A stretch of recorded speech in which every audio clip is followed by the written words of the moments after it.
వరంగల్లో multi speciality ఆసుపత్రిని vigilance and enforcement అధికారులు పరిశీలించారు. సూపర్ స్పెషాలిటీ ఆసుపత్రి నిర్మాణ వ్యయం భారీగా పెరగడానికి గల కారణాలపై ఆరా తీశారు.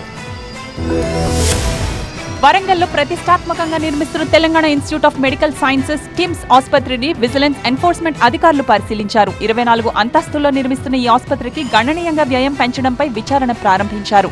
గతంలో ఆసుపత్రి నిర్మాణ వ్యయం 1100 కోట్ల రూపాయలు ఉంది. అయితే ఆసుపత్రి నిర్మాణం జరుగుతుండగానే బడ్జెట్ వ్యయాన్ని ఏకంగా 1725 కోట్ల 95 లక్షలకు పెంచేశారు. అంటే దాదాపు 625 కోట్ల రూపాయల బడ్జెట్ అమాంతం పెంచేశారు. అయితే ఈ బడ్జెట్ పెంపుకు అసలు కారణాలేంటి, ఎందుకు పెంచాల్సి వచ్చిందనే అంశాలపై విజిలెన్స్ అధికారులు ఆరా తీశారు. గతంలో వరంగల్ పర్యటనకు వచ్చిన CM Revanth Reddy super speciality ఆసుపత్రి నిర్మాణాన్ని పరిశీలించారు. 2025 మార్చి వరకు ఆసుపత్రి నిర్మాణాన్ని పూర్తి చేయాలని కాంట్రాక్టర్ సంస్థను ముఖ్యమంత్రి ఆదేశించారు. అటు ఆసుపత్రి అంచనా వ్యయం భారీగా పెరగడంపై సీఎం అసంతృప్తి వ్యక్తం చేశారు. దాంతో విజిలెన్స్ ఎన్ఫోర్స్మెంట్ అధికారులు ఆసుపత్రి నిర్మాణాన్ని లోతుగా పరిశీలిస్తున్నారు. సూపర్ స్పెషాలిటీ ఆసుపత్రి నిర్మాణంలో ఆర్థిక వ్యత్యాసాలను గుర్తించే పనిలో పడ్డారు విజిలెన్స్ ఎన్ఫోర్స్మెంట్ విభాగం ఫోరెన్స్ ఆడిట్ నిపుణులు.